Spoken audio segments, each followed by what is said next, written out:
Eu sou Leonardo Reis, sou engenheiro de dados do time de plataforma. E eu sou o Vitor Nunes, eu sou tech lead do mesmo time de plataforma. Bom, a agenda do dia de hoje, né, da nossa palestra, vai ser falar um pouquinho sobre a Arquivei, dar uma contextualização da evolução da nossa arquitetura, os motivadores de mudança durante a evolução dessa arquitetura, quais foram os pontos de melhoria que a gente observou durante esse processo, qual foi a nova arquitetura que a gente optou e as características dela e os desafios enfrentados ao longo desse período de evolução e migração de arquitetura. Mas, para começar, trazendo um pouquinho um contexto aqui da Arquivei, vi que os outros palestrantes fizeram isso, vou fazer também. Eu sei que a Arquivei é de São Carlos, mas quem aqui conhece a Arquivei, por favor? Ótimo. Bom, vai dar para dar uma explicada, uma contextualizada e também trazer um assunto novo. Bom, a Arquivei é uma plataforma para documentos fiscais. Então, o que consiste a Arquivei? É uma plataforma de gestão e armazenamento de documentos fiscais em que nós recebemos esses documentos de várias fontes. Tanto da Secretaria da Fazenda, que está representado ali como Cefaz, que quando o documento fiscal é emitido, a gente consegue, por meio de uma consulta automática, se as empresas colocarem certificado digital no nosso produto, a gente consegue fazer essa consulta automática. Isso em caráter nacional. Tem caráter municipal, que são as prefeituras, que são outros tipos de documentos fiscais que seguem modelos diferentes, mas que a gente também consegue fazer essa consulta. Tem também, por meio de osserização de PDFs, que, por exemplo, de nota fiscal de produto, que a gente recebe quando a gente faz uma compra, a gente recebe por e-mail, a gente faz também essa osserização e ingere esse documento. Tem também ingestão de... O usuário pode fazer o upload de um documento, a gente aceita isso também. E o documento entrou na Arquivei. A partir do momento que o documento entrou na Arquivei, temos o nosso SaaS, que os usuários, as empresas, né, podem disponibilizar para os usuários que estão cadastrados ali para o CNPJ deles, por exemplo, um setor de compras, observar os documentos, o setor de TI, o setor financeiro. Mas a Arquivei vai muito mais além disso, só de armazenamento de documentos, né? A gente quer gerar ganho para as empresas por meio dos dados desse documento. Então, temos também várias integrações em que a gente leva esses dados para ERPs, para sistemas contábeis e outros sistemas que a gente possui integração para trazer essa inteligência de dados dos documentos fiscais para as empresas. Atualmente, temos mais de 420 mil CNPJs ativos na nossa plataforma. Aqui tem a carinha de alguns dos nossos clientes e alguns conhecidos, por exemplo, a Via, que tem por trás a Casas Bahia. Então, imagina só a quantidade de documentos fiscais que são gerados por essas empresas e que trafegam por meio da nossa plataforma. E trazendo isso um pouquinho em números, atualmente nós possuímos 3,8 bilhões de documentos fiscais armazenados. Desse conjunto, 2 bilhões são de notas fiscais eletrônicas, que é a nota de produto. Então, quando a gente compra um produto, a gente recebe um PDF, muitas vezes, e um XML. O PDF ele é o documento auxiliar da nota fiscal. Ele tem alguns campos principais, mas no XML tem todos os campos que envolvem o documento fiscal. Então, a gente acessa esses dados, isso para nota fiscal eletrônica. No conhecimento de transporte eletrônico, que nós possuímos atualmente 1,3 bilhões, é um documento fiscal que é transmitido toda vez que um produto está sendo feito o transporte de um produto, ele cruza de um estado para o outro, por exemplo. Até falando de um caso interessante disso, o que a gente vai comentar aqui vai ser a arquitetura desse documento. E quando a gente estava fazendo essa alteração de arquitetura, a gente precisou fazer uma migração do banco de dados. E depois de toda a migração, vou fazer uma auditoria, né, nos dados. E a gente foi fazer uma auditoria e tinha um documento específico que tinha mais de 300 mil eventos relacionados a ele. E isso daqui, esse número, é em relação a documentos. Cada documento desse pode ter vários eventos relacionados a ele e a gente ingere isso dentro da plataforma. Então, teve alguma atualização no documento, teve algum cancelamento. Só que um documento específico tinha mais de 300 atualizações. Aí já chegou aquela pulga atrás da orelha, né? O que está acontecendo? Aí fomos olhar atrás do dado lá e realmente estava certo. Não tinha nada corrompido, né? Não foi um problema de migração, aquilo realmente tinha acontecido. E aí eu falei, não, peraí, deixa eu ver que produto que está relacionado a esse transporte. Por incrível que pareça, era um pote plástico que estavam tentando entregar entre o Rio de Janeiro e São Paulo, e ele ficou cruzando ali de um estado para o outro, porque não aceitavam a entrega. Então tudo isso gerou essa quantidade de dados, né, para a gente. Possuímos também 600 milhões de cupons fiscais na nossa plataforma e 60 milhões de nota fiscal de serviço, que seria a nota fiscal relacionada, por exemplo, quando nós, como pessoas físicas, vamos num psicólogo, num dentista, ele emite esse serviço, né, essa nota fiscal de serviço. Até fica a dica que o Leão está aí, dia 31 desse mês, declaração do imposto de renda, mas... para uma empresa é a mesma coisa. Se a empresa contrata uma consultoria, contrata um prestador de serviço para arrumar o portão da empresa, tem uma nota fiscal por trás de serviço e a gente também dá suporte a isso. E um dado interessante é que o número mais atualizado que a gente tem a nível nacional é de 2020 e em 2020 aproximadamente 13% de todos os documentos fiscais emitidos no Brasil trafegaram pelo sistema da Arquivei. E nessa apresentação, só para a gente fazer um combinado aqui, toda vez que a gente falar documento fiscal, a gente vai estar falando de conhecimento de transporte eletrônico, só para ficar mais fácil e não ficar muita buzzword relacionado à área fiscal. Algumas tecnologias que a gente usa. Para banco de busca, nós utilizamos Elasticsearch, temos atualmente 3 clusters. Para armazenamento dos dados, utilizamos o Bigtable, que é um banco wire column. Temos aproximadamente 20 terabytes de dados. Para dados analíticos, utilizamos o BigQuery, tem diversas tabelas, dá em torno de 85 terabytes. Utilizamos Kubernetes, Kafka para mensageria, Dataflow para processamento em grande escala de dados, utilizando Apache Beam por trás do Dataflow. E utilizamos Golang como linguagem de programação para a construção dos nossos workers e das nossas APIs. Perdão para quem tinha levantado a mão falando que usa Java. Essa é a primeira apresentação que não vai falar sobre Java. Como a apresentação é sobre escalabilidade e tudo mais, eu vou falar qual foi a evolução da nossa arquitetura e como a gente conseguiu ficar escalável, como a gente conseguiu processar todos esses documentos. Mas tudo começou quando era tudo mato no Arquivei, era aproximadamente 2016 essa data. Nossa arquitetura era simplesmente, tinha aqui o cliente final, tem a Arquivei, que é o nosso produto, o site, e o cliente jogava uma nota no Arquivei e a gente colocava essa nota no Postgres, que essa nota seria o dado, a gente parseia o dado que vem do XML, né, que nem o Léo falou, o XML é o documento fiscal em si, então a gente parseava esse dado, colocava estruturado no Postgres e colocava o XML junto.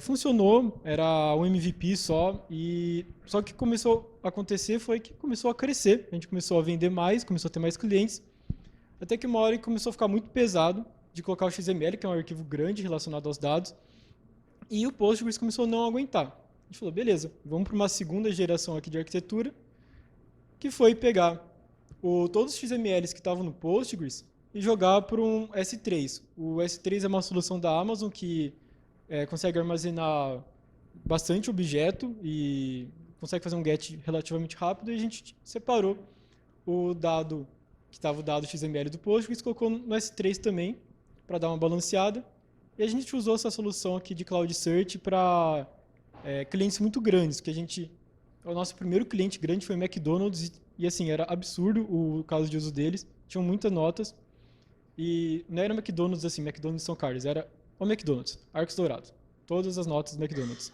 E aí a gente teve que tirar algumas coisas do Postgres e do S3 e colocamos nesse Cloud Search, que ele servia exatamente para esses clientes enterprises usarem um aplicativo em específico. Então aqui só para dando uma explicação, o S3 ele é ótimo para armazenar objetos grandes, e o Cloud Search a gente usava principalmente para fazer busca textual, porque a gente tinha uma opção lá em algum aplicativo que era assim, eu quero minhas notas que eu comprei paçoca. Aí eu colocava lá paçoca, aparecia todas as notas de referência. Isso era muito pesado fazendo Postgres. E aí simplesmente não aguentava e a gente teve que trocar, mudar para essa tecnologia. O que aconteceu foi, vendemos mais clientes, mais grande, e o Postgres não aguentou de novo. E aí a gente falou assim, não, vamos começar a fazer uma solução um pouco mais elaborada. E aí que surgiu no Arquivei nosso primeiro grande microserviço. Tudo isso daqui, vou voltar rapidinho, era num grande monolito feito em PHP. E a gente falou assim, não, vamos tirar isso do PHP e vamos fazer um microserviço para armazenar as notas fiscais e conseguir disponibilizar para a galera do jeito que... Vamos fazer um time específico, só para resolver esse problema. Então, o que a gente fez, né? Agora vamos um pouquinho mais detalhado. Primeiro a gente colocou uma API aqui que recebe os XMLs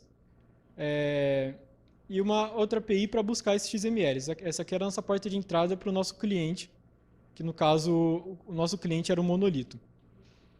E aí essa API que recebe XML, pegava o XML, jogava, aqui a gente mudou da Amazon para o Google, então esse aqui, o Google Cloud Storage é a mesma coisa que o S3, era para suportar um volume grande de dados. A gente jogou o XML no S3 pelo mesmo motivo passado lá, né, que aguenta uma carga grande. E a gente mudou aqui do Postgres, que era o nosso banco que a gente usava para busca, mudamos para Elasticsearch. E eu vou explicar melhor o porquê depois. E aí, beleza, e a gente criou uma API por trás que pegava as notas do Elasticsearch e devolvia para o cliente. Aqui é simples essa arquitetura, mas a gente começou, conforme foi crescendo, a gente começou a precisar a fazer novas regras. A gente precisou começar a avisar para o restante da Arquivei que essas notas tinham sido processadas. Então, essa API aqui já começou, além de salvar nos bancos, ter uma outra responsabilidade, aí vai dar outra palestra, inclusive, de Single Responsibility, e também a enviar um evento falando assim, ó, processamos essa nota. Jogava no Kafka aqui, que é um sistema de mensageria. E aí tinha um outro time de engenharia de dados que pegava esse evento, falava, beleza, processaram essa nota e jogava no BigQuery, que era nosso Data Warehouse, que é onde nosso banco analítico. E aí já aproveitaram, pegaram assim, falaram que processaram a nota, e o monolito já começou a pegar também, criou um worker em cima dessa fila, e o que era para ser só um puxadinho virou um caso de uso, e começaram a workers de pós-processamento alimentar o Postgres do SaaS com essas notas também. Então a gente tinha um caso simples, começou a ficar complexo, que a gente começou a crescer e começamos a colocar puxadinho na arquitetura, e começou de novo a não dar conta. E por quais motivos não deram conta? Primeiro que isso daqui ficou com muita responsabilidade, então o que a gente colocava no Elastic tinha que colocar no S3 também, e aí começou a ter problema de...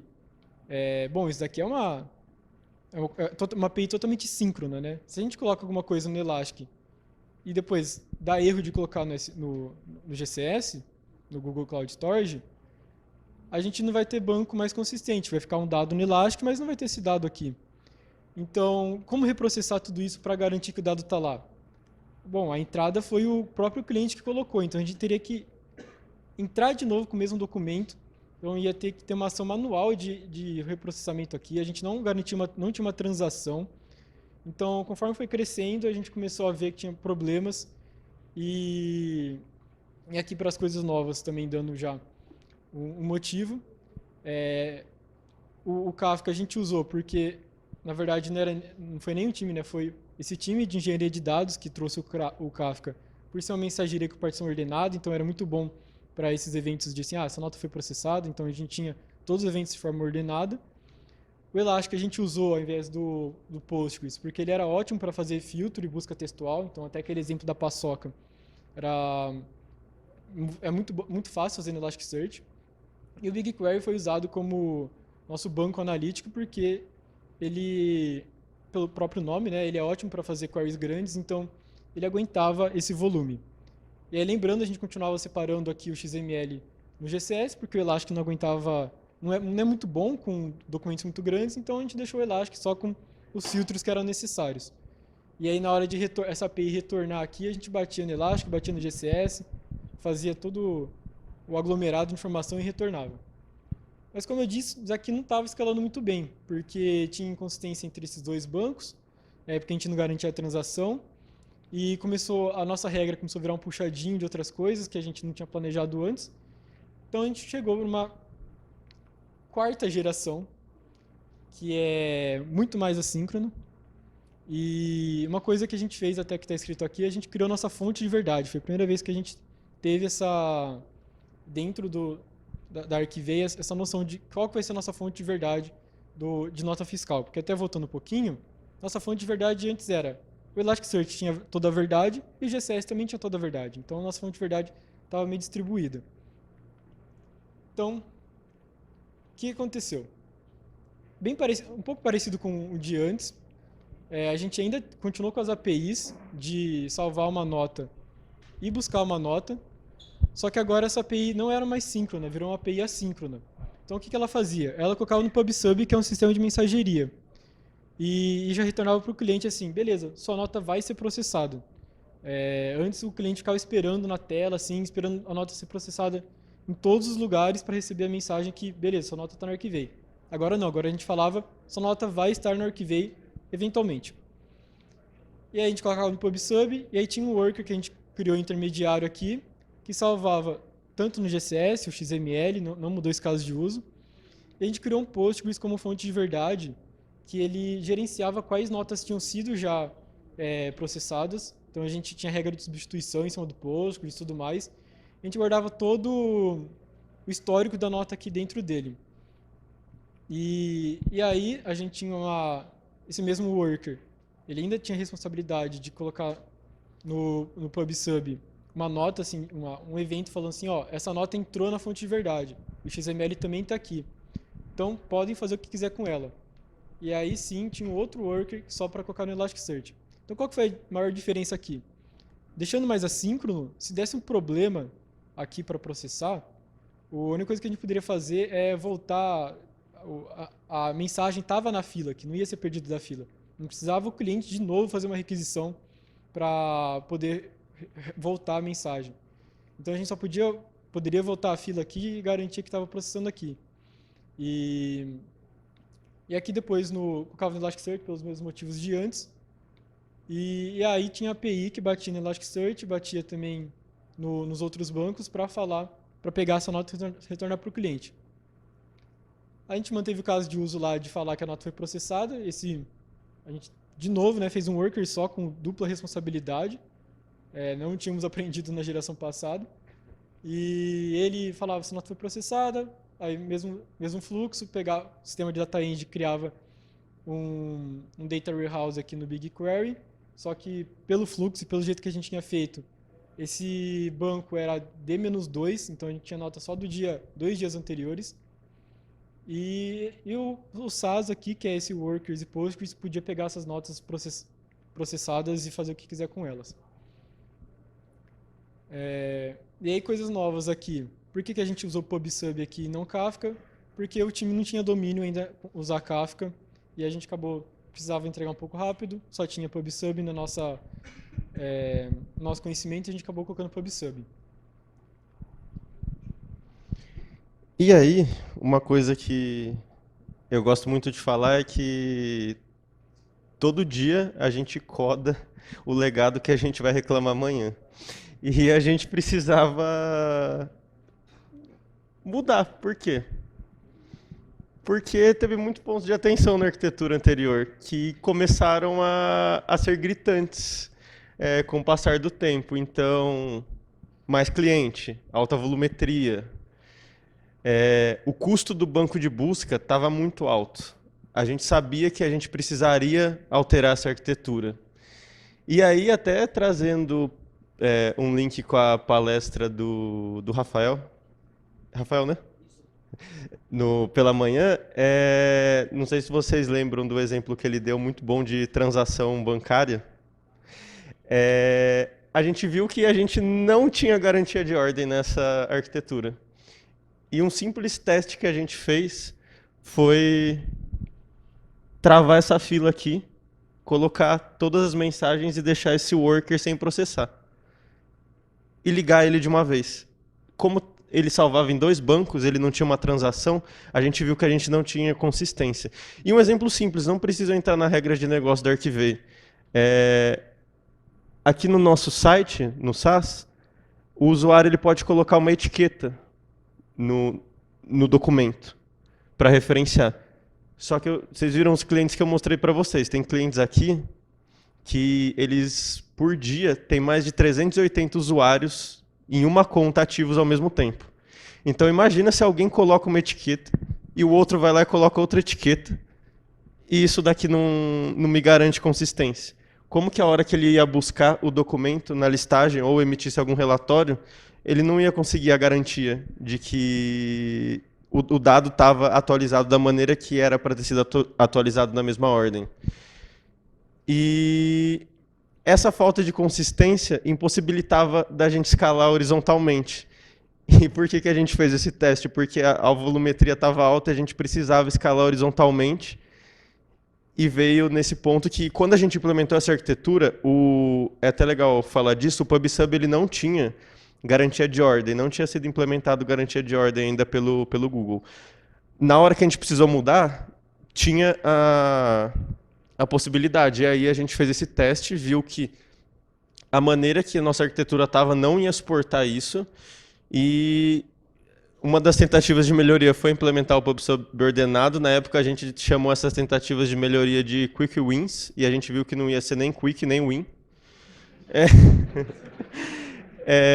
A gente percebeu que a gente poderia implementar um lock utilizando banco e memória aqui nesse worker para garantir uma transação, mas isso ia aumentar muito a latência do nosso sistema, então a gente viu que não era algo que a gente queria.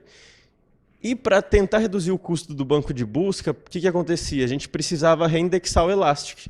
Só que para reindexar o Elastic, a gente ia precisar fazer uma migração das nossas fontes de verdade para o Elastic. Só que a gente ia precisar bater no Postgres inteiro de produção para reindexar o Elastic.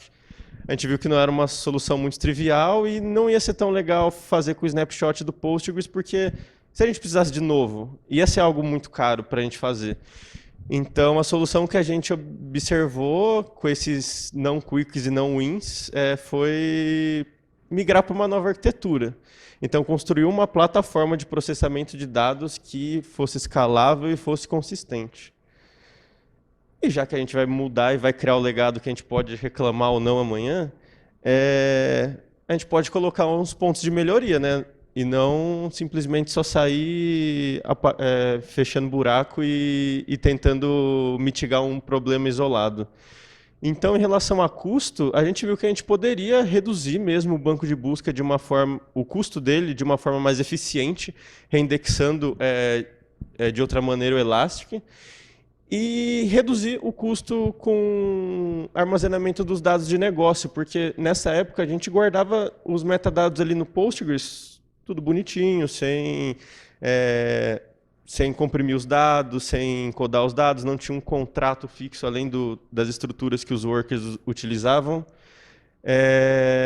A gente viu que a gente poderia melhorar nossa arquitetura, então desacoplar os nossos workers de uma maneira que aqui a gente escreveu workers e está com S porque realmente eram workers, um seguido do outro mesmo e não simplesmente só um. E a gente poderia melhorar, né, esse processamento ordenado, então colocar um Kafka que outros times da empresa já tinham conhecimento e a gente já tinha puxado isso para a gente já tinha feito outras implementações com Kafka, então colocar esse processamento ordenado com Kafka para garantir a consistência, ter uma arquitetura que pudesse escalar horizontalmente de maneira eficaz e ter um banco de dados principal centralizado e não deixar um dado no GCS, um dado no Postgres e ter uma arquitetura real-time, porque aqui a gente estava trabalhando com dados analíticos em D-2 e cada vez mais os nossos clientes precisavam de soluções real-time. Então, essa arquitetura ela não possibilitava isso. Esse foi outro ponto que a gente viu que a gente poderia melhorar. E nas estruturas dos dados é o que eu comentei. Implementar a compressão dos dados, tanto no XML, que aqui a gente guardava o XML no formato de XML mesmo no GCS, então comprimir esse XML, comprimir os metadados, utilizar contratos, e aí a gente começou a trabalhar, como a gente estava trabalhando com Kafka, trabalhar com contratos Avro, com Schema Registry, para garantir o contrato e o versionamento do dado. entre os microserviços. E com isso veio a nossa nova arquitetura. Quase parecida com a outra, mas muito mais bonitinha. Essa foi a arquitetura que a gente chegou ao final. Nossa plataforma, a gente virou um time de plataforma e a gente faz plataformas de documentos fiscais. Então essa foi nossa primeira plataforma, o primeiro modelo que a gente fez, que a gente agora repete para todos os documentos fiscais. E mudou, a ideia dela é quase a mesma, só que a gente aprendeu com os nossos erros do passado. Primeiro que a gente continuou com as nossas APIs, né? API de busca, de inserção e API de busca aqui embaixo. E a gente mudou dos PubSubs para o Kafka, porque o Kafka já estava garantindo uma ordem para a gente. Porque a primeira coisa que a gente fez foi ter uma única fonte de verdade, que até o Léo falou, a gente estava com duas. E essa única fonte de verdade guardava o XML, o documento, então estava tudo nela, que a gente usou Bigtable, que é uma solução da Google, que a gente vai, depois eu vou explicar um pouco melhor os motivadores. E depois que esse worker salvava no Bigtable a nossa fonte de verdade, a gente criou esse CDC, que é parecido com aquele evento que eu falei, que falando que a nota foi processada, mas CDC significa Change Data Capture, que ele fala que é uma mensagem quando você fala que alguma coisa foi alterada no banco. E o que tinha nesse CDC era exatamente tudo o que tinha aqui no Bigtable dessa nota, assim, o estado anterior dela e o estado atual, e colocava num Kafka. E a partir daqui, qualquer pessoa, qualquer interessado nessa nota, poderia fazer alguma coisa com ela. Porque a nota já estava na plataforma, já tinha nosso valor aqui dentro. Então, aqui a gente liberava assim, essa informação para todo mundo, falando assim, gente, a gente já tem essa nota aqui, façam o que quiser. Um dos interessados era a gente mesmo, porque a gente queria manter o Elasticsearch do nosso lado, porque ele é uma solução para a empresa inteira, para busca de notas, então continua com o mesmo caso de uso, ele é ótimo para filtro, ele é ótimo para fazer busca textual.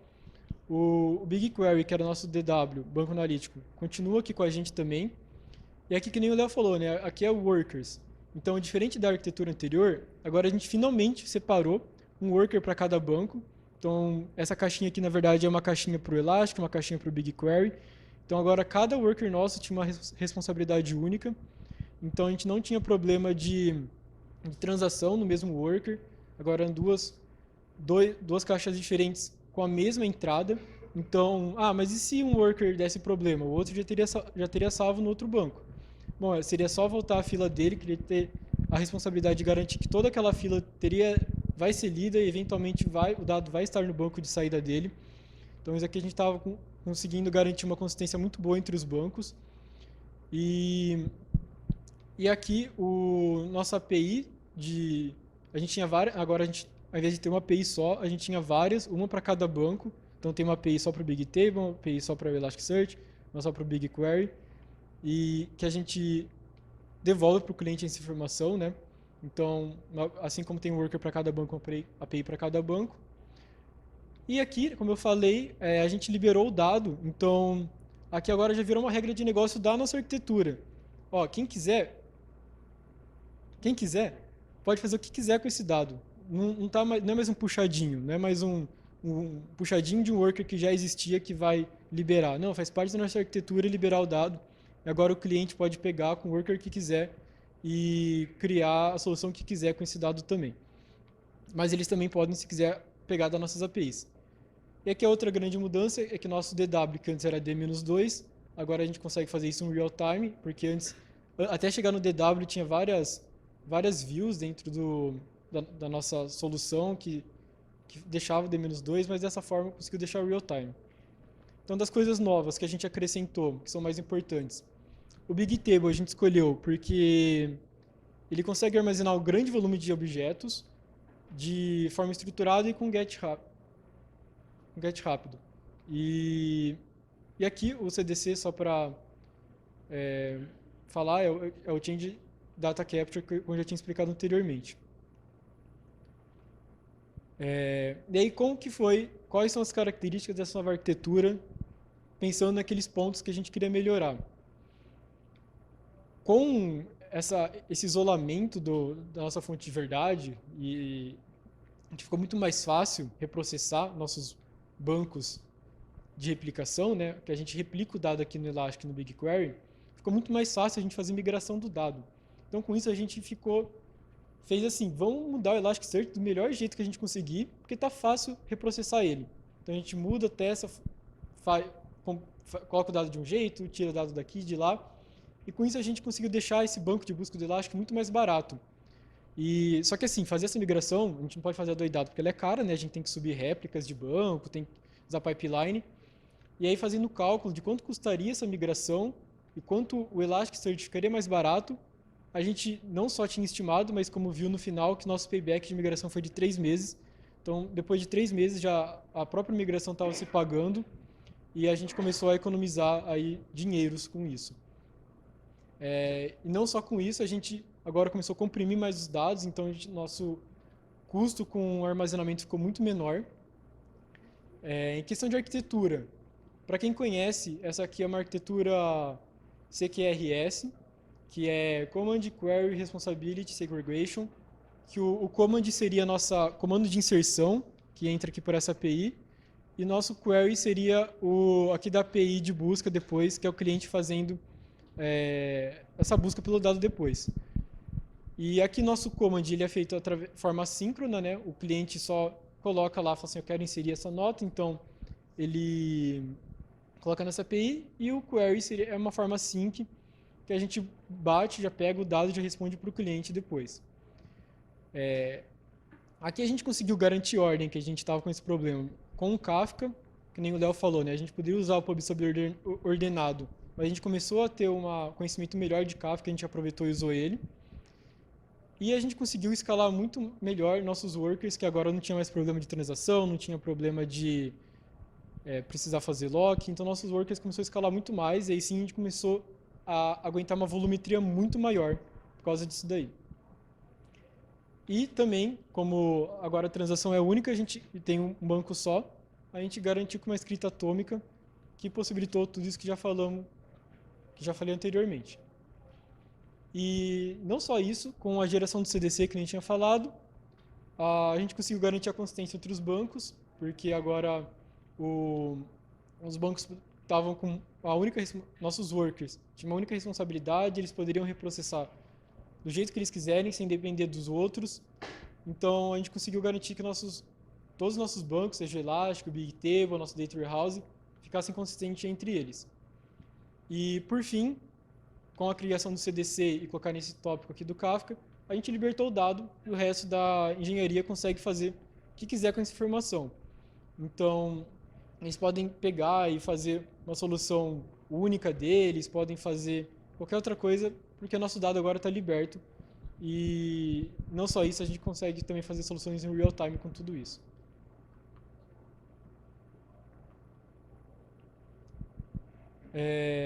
Mas isso não foi fácil. Não foi só fazer um desenho novo e falar está pronto. A gente tinha 2 opções para fazer isso. A primeira opção era fazer do zero, era começar a fazer uma coisa nova, começar a construir todas essas caixinhas do zero, e depois que construiu tudo, pegar nossos clientes e falar assim, ó, vocês estavam usando aqui, agora vocês vão usar isso. Fazer do nada, e aí o problema disso seria um impacto muito grande em nossos clientes, porque a gente não ia testar, né? Porque se desse algum problema, em qual caixinha deu problema? A gente estaria fazendo uma entrega uma virada de chave muito crucial aqui, né? Com muita informação.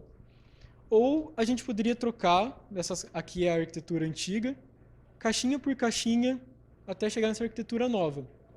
E qual que é o problema disso? Fazer isso. Porque a gente quer mudar muita coisa, quer mudar muita a comunicação entre eles. A gente estava mudando de PubSub para Kafka, estava mudando de um worker para 2, 3 workers. Como que a gente mudava isso, fazer esse continuous migration, sem gerar impactos no cliente e sem gerar principalmente, não só no cliente final, que é esse daqui, mas no cliente Archivay que usava a gente, né? Como a gente não dependeria dos outros times em fazer essa mudança. Então a gente escolheu essa alternativa. Um jeito que a gente fez isso, a gente manteve esses contratos dessas 2 APIs, tanto a de inserção quanto de busca, e foi mudando de pouquinho em pouquinho todas as caixinhas. Então, tem até a analogia, né, de mudar o motor do avião enquanto ele está andando. a gente mudou o motor do avião, mudou os assentos do avião, mudou o piloto, mudou a asa e os clientes nem repararam nisso. De repente estavam em outro avião e não sentiram nada disso. Então a gente não gerou impacto no resto da engenharia e nem nossos clientes finais fazendo tudo isso. E o outro desafio foi que a gente começou a fazer isso e nosso volume de dados estava lá aumentando, porque estavam vendendo para clientes novos usavam muitos documentos fiscais, a gente começou a ter uma taxa de 1 milhão de documentos por dia a ser processado, enquanto a gente mudava essa arquitetura toda de forma contínua.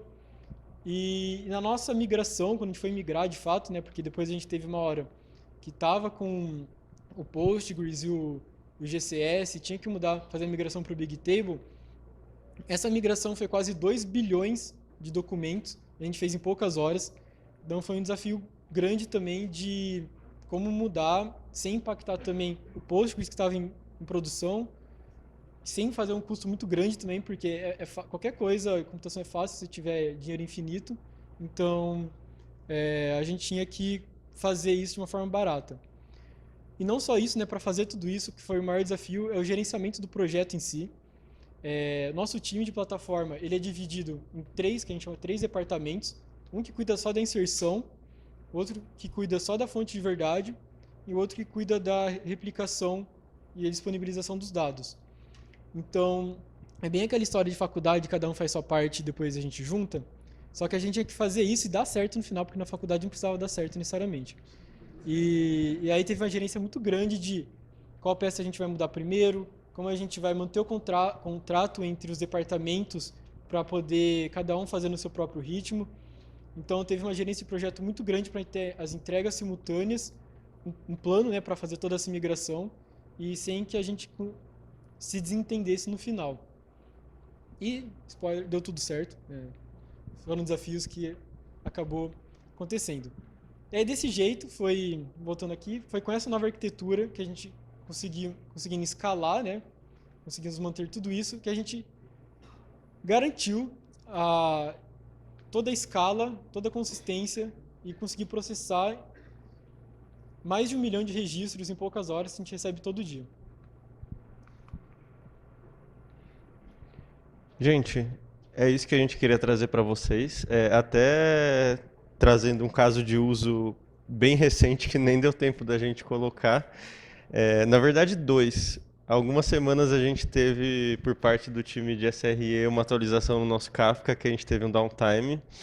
E foi a primeira vez que a gente ia colocar à prova essa arquitetura. E a gente ficou, acho que com 1.600.000 mensagens parada na fila.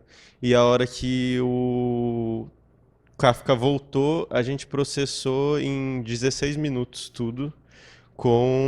Porque todos os nossos workers eles têm HPA voltado para a fila, então a gente utiliza o Queda para isso. E deu conta sozinho, escalou, processou, não teve nenhum problema. E ontem também a gente passou por um período de uns 20 minutos, 6 da tarde, de um pico de algum cliente que trouxe muito documento para a gente de uma vez só. E foram 20 minutos que ali a gente viu a arquitetura sendo posta à prova e também funcionou tudo como esperado. Então, realmente, tem escala e tem consistência essa nova arquitetura. Muito obrigado. E aqui um QR Code para vocês, tem os nossos contatos, se alguém tiver alguma dúvida e quiser nos procurar. Obrigado. Sensacional.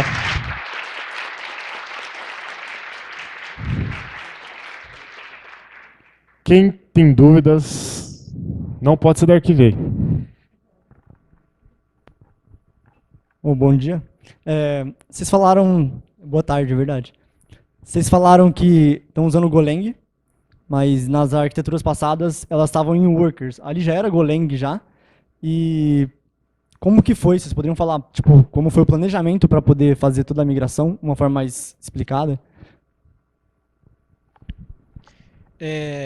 Vou até deixar aqui numa arquitetura. Tudo aqui foi feito em Go, esqueci de falar. Tanto as APIs como os workers.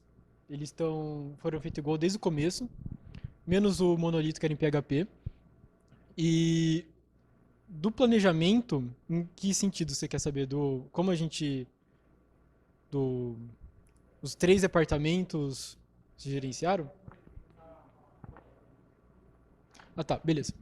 A primeira coisa que a gente fez foi, como cada caixinha daquela tinha um contrato muito específico, então assim, a mensagem vai ser desse jeito. E a gente queria falar agora a mensagem vai ser de outro jeito. A gente fez workers intermediários só para fazer a tradução da mensagem antiga para a mensagem nova. A gente duplicava todos os workers, duplicava as filas e a gente mantinha o fluxo antigo e o fluxo novo. O fluxo novo tinha um tradutor, a gente colocava, então, vamos dizer que aqui está o antigo, a gente queria colocar o novo aqui. Botava um tradutor aqui, colocava o novo aqui. Quando o outro time falasse, agora a gente vai trocar o antigo, tirava o antigo e o tradutor junto. Então a gente fez isso em todos os workers colocava um tradutor entre eles para manter a compatibilidade, duplicava o worker, duplicava a fila, aí tinha um período de teste, né? Então a gente ficava vendo se deu tudo certo e a gente removia o antigo. Então foi isso para tudo, para manter a compatibilidade entre os workers e também entre as APIs. Muito bom. Mais perguntas? Opa, eita. Deixa eu ir lá do primeiro lá. Pera aí.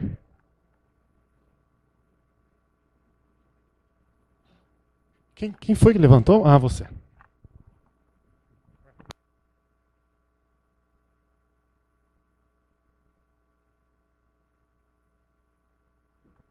Alô? Aí. Eu queria saber como que vocês fizeram para monitorar tudo isso, principalmente essa fase aí de transição, e se vocês usaram o conceito de DLQ com Kafka, como que vocês estão esperando caso esse monte de work aí comece a falhar, assim, como que vocês vão lidar com todo esse reprocessamento, se é automático, se é manual, como que vocês estão preparados para isso? Porque, assim, o sistema pode cair. Sempre. O que a gente fez e continua fazendo como princípio do time mesmo na nossa arquitetura?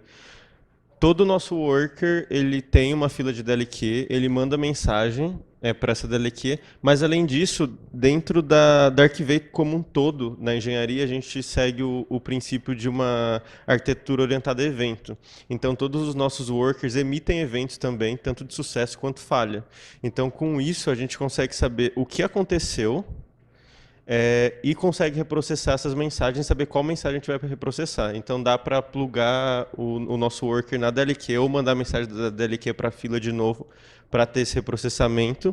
E em relação ao monitoramento, todos os nossos workers, APIs, a gente tem uma observabilidade em cima utilizando o Prometheus e tendo os alertas no Grafana. Então tudo é monitorado até a gente estar com uma política dentro do time de buscar uma padronização para isso, que a hora que sobe um worker novo, sobe uma API nova, ele já vem com monitoramento embutido ali, seguindo os padrões de nomenclatura, para a gente conseguir, a hora que falhar, porque vai falhar, não ter um grande problema. Legal.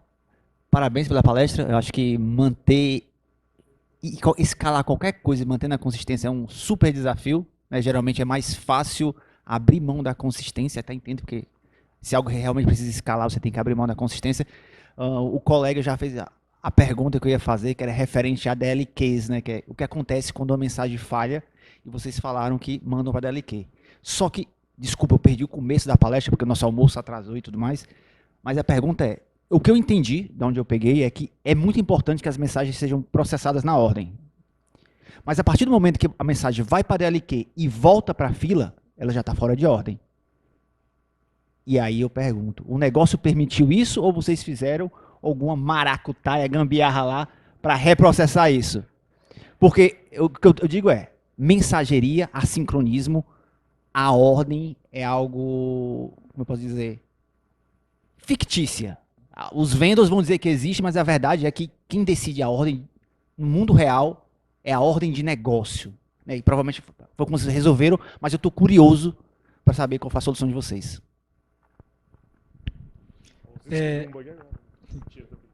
O que a gente faz, a gente tem essas filas do Kafka nos nossos workers, e se tem algum bug, algum problema, caiu alguma coisa no DLQ, a gente viu, falou, nossa, teve problema aqui no deploy, sei lá, 2 horas atrás.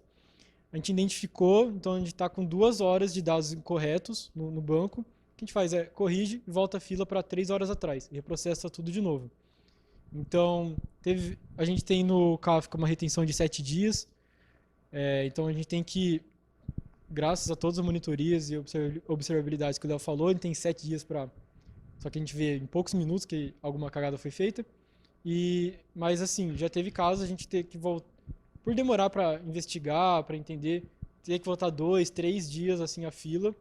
A gente fala assim, ó, gente, vai ter notas de 2 dias atrás, podem estar com alguma inconsistência, a gente volta a fila, qualquer fila que seja, e aí garante a ordem só com a garantia de ordem do Kafka mesmo. E até acho que é legal falar que a nossa regra de negócio nos protege disso.